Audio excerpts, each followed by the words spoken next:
This is Dolany TV, ladies and gentlemen. Good afternoon, good evening. Welcome back to another edition of Edmonton Oilers discussion here on the channel today. Glad to have you along, and thank you for being along. I must say, it's been a weird past few days getting set up in a new situation. Of course, you haven't seen any videos. Things have been hectic. And well, you know what? As much as things remain the same, things are quite different day to day now.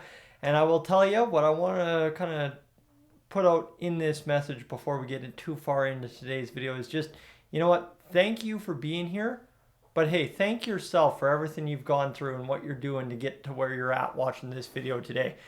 I mean, day to day is a grind, but month to month has been a grind, and the past several years have been a grind. But for me, at least, things are finally starting to pay off, and I look forward to what that is going to look like come the end of this year, going into the end of this summer, going into the next hockey season, and going into obviously next year as well when I get a full year of the new look. So, friends, as we get set up for today's video, obviously not much happening for the Edmonton Oilers. Nothing much that hasn't already been covered, I guess I should say. As if there was news today, it being 7 o'clock in the evening, I would assume that Patrick from the Oilers Fanatic would already have a video up. So, as I've kind of been joking with myself all week, man, if there was Oilers news, I would see it on my lunch break. But not much really in the way of that news over the past few days. Obviously, we got Ryan McLeod's arbitration day, right? August 4th, I do believe. So that's interesting to note, right? We know kind of that the Oilers situation will be wrapped up over the next 24 days or so. And then you'll kind of get into, yes, signing Bouchard, signing that fourth line center, and going on that whole train. And just to mention as well, right, I want to make a correction. Jonathan Toews is not a right-hand shot. I have made this mistake twice or three times throughout the past 365 days. And anyone that kind of looked at that video puzzled and said, what the heck's this guy talking about? You were right. I was wrong. My apologies. That is a big-time screw-up, especially on a video that is a number 1 out of 10 out of the past 10 videos. So that's kind of embarrassing, but we'll brush it under the rug for now, right? A mid-July video. We don't have much to worry about there. Obviously, nothing really breaking on that one either, so don't have to worry too much, thankfully, though. But thank you to Oilers 1979, I think was the account that corrected me on that one. And of course, you can see it pinned on that video as well. Me kind of taking a laugh at myself of, wow, I messed that one up again. But that's that. Other than that, we had some news and notes from Kurt Levens, which Patrick went over in a video a couple days ago, talking about Thomas Nosek. I'll honestly say if there was anything really to talk about there with Thomas Nosek, I think we would have already talked about it. I think I would have pressed out a video earlier this week. Unfortunately, I think it's just another name being thrown around because we have very few names to throw around, and somebody's got to throw something around for something to be talked about. So I think that's what Kurt Levens was doing in his article, because we really haven't seen any other Oilers insiders kind of throw anything out there. And more or less, Kurt Levens just throws out some ideas and kind of repeats it out to the masses if somebody else threw out an idea. So not a bad piece of journalism there by Kurt Levens by any means. Just saying, I don't think there's much traction on the Oilers end of things on that one. It's kind of similar to when you and I just talk about Oilers rumors at this point. But is what it is. We'll I was trying to avoid that. We'll honestly survive, right?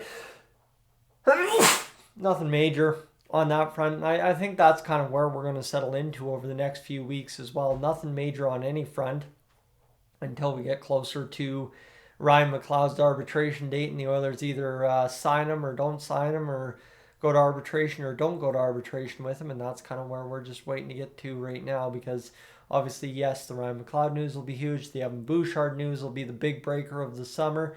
And then whoever we sign for that fourth line role will be the last remaining piece. You'll get into late August. You'll have your captain skates. And then, yes, indeed, you'll start trickling PTOs from about August 25th all the way to about September 8th or 9th. You'll trickle in some PTOs as well. I'm sure Ken Holland will be looking to do that at best. But I did get a piece of reporting as well from Bakersfield, just in terms of what we need to know as Oilers fans when it comes to, oh, well, what about this guy? What about that guy? Because you saw the other day Tyler Benson there signed with the Henderson Silver Knights, and that one kind of was a head scratcher to me. It's like, Tyler Benson, I think, likes being a part of the organization, wants a bigger role, but then goes out and signs an AHL contract. That seems contrary to what he would be trying to achieve. So when I looked at it, I was like, this doesn't make sense, right? He would go out there and kind of, hey, Ken, here's my offer from another team. Can you match it? Or, hey, Keith, here's my offer from another team. Can you match it?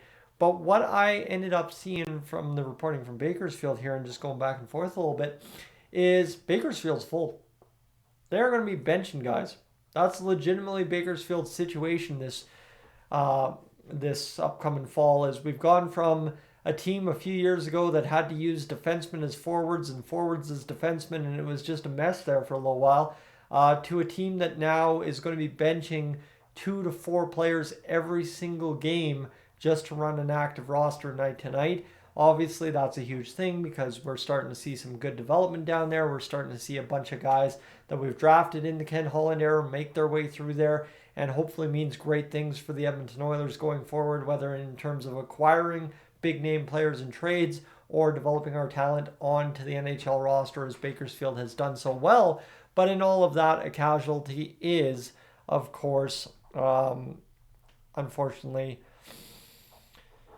Tyler Benson. Sorry, just a notification popped up on my computer. Nothing major, just a Ottawa Senators notification for some reason, but that's all good and dandy, and we will carry on, as I don't think there's really much else to cover off here.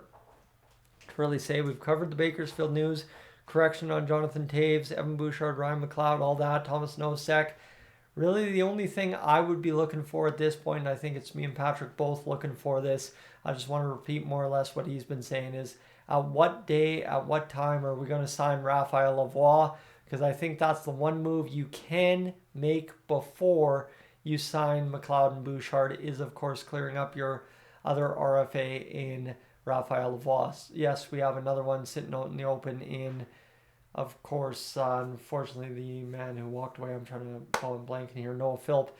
Noah Philp walking away from hockey, but we did qualify him as an RFA just to retain his services through until next July 1st. So for Noah Philp, the door's open, but I think we only really have 3 RFAs to take care of right now, and that would be Raphael Lavoie, Evan Bouchard, and Ryan McLeod, and that's kind of what we're trying to do right now. So friends, thank you so much for being along for the ride. Like I said, right off the top, if you couldn't tell it was going to be low-key, I don't know, I'm sorry. That's where we're at, is there's not much to report.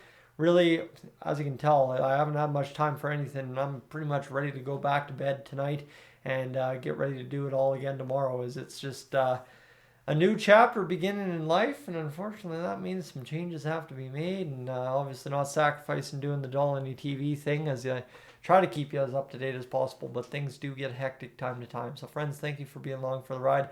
I'm Tyson, Dolany TV, up on, gone.